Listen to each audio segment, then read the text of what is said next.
মন্ত্রী মমতা বন্দ্যোপাধ্যায়ের উদ্যোগে কিন্তু সারা পশ্চিমবঙ্গ জুড়ে এই শ্রদ্ধাঞ্জলি অনুষ্ঠান হয় এবং আমরা যাই বহু জায়গায় তথ্য সংস্কৃতি বিভাগের সমস্ত আধিকারিক তারা যে পরিশ্রম করে সারা বাংলা জুড়ে এই অনুষ্ঠান করছেন এর জন্য আমরা চিরঋণী চিরকৃতজ্ঞ।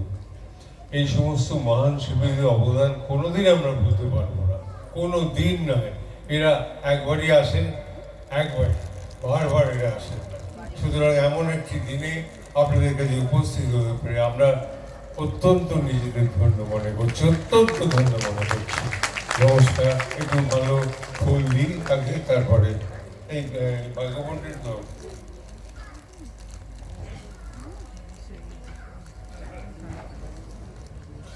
আজকে আমরাও ভীষণভাবে আপ্লুত যে দুজনকে আমরা আমাদের মধ্যে পেয়েছি পুষ্পার্ঘ্যর মধ্যে দিয়ে প্রবাদ প্রতিম শিল্পীদের প্রতি শ্রদ্ধাঞ্জলি নিবেদন করছেন তারা, এবং তারপরেই শুরু হয়ে যাবে সেই সঙ্গীতের মূর্ছনা।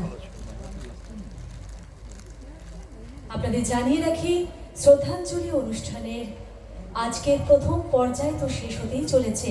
আগামীকালও এই শ্রদ্ধাঞ্জলি অনুষ্ঠান থাকছে। শিল্পী শচীন দেব বর্মন, শিল্পী রাহুল দেব বর্মন এবং সুর সম্রাজ্ঞী লতা মঙ্গেশকরের প্রতি শ্রদ্ধাঞ্জলি অনুষ্ঠান নিয়ে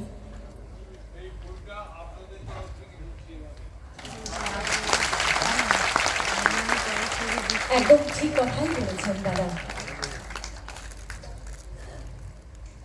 বেশ, যে কথা বলছিলাম, আগামীকালও এই শ্রদ্ধাঞ্জলি অনুষ্ঠান থাকছে। তাই প্রত্যেককে বলছি, আসানসোলের প্রত্যেক মানুষদেরকে বলছি, আপনারা প্রত্যেকেই আসুন। আগামী দিনও হই হই করে আমরা আনন্দ উপভোগ করব। এখন শিল্পীদের গান আমরা শুনে নেব।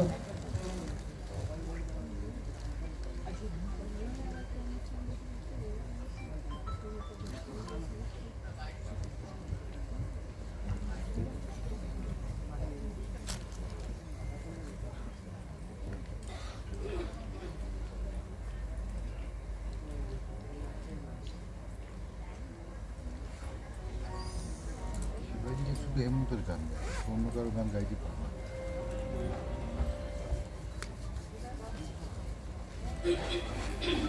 হ্যালো হ্যালো, শিবাজিতে অনেক কথা আপনাদের শোনালো, প্রায় সব কথাই আপনাদের বলে দিয়েছে, আমার আর বলার কোনো সুযোগই রাখেনি। তাও আমার তরফ থেকে আপনাদের সকলকে অনেক অনেক শুভেচ্ছা, ধন্যবাদ জানিয়ে গান আরম্ভ করছি আমরা। প্রথম গানটি হেমন্ত দাস সুর করা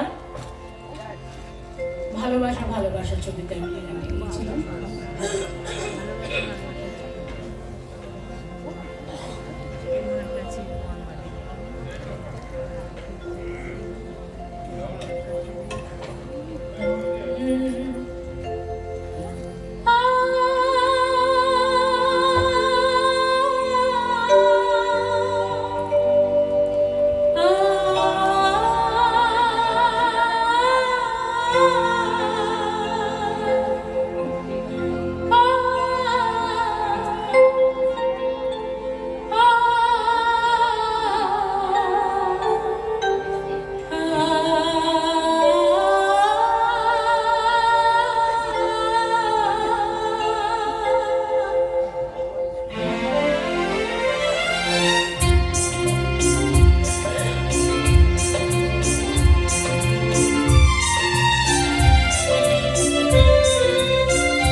যত ভাবনা ছিল, যত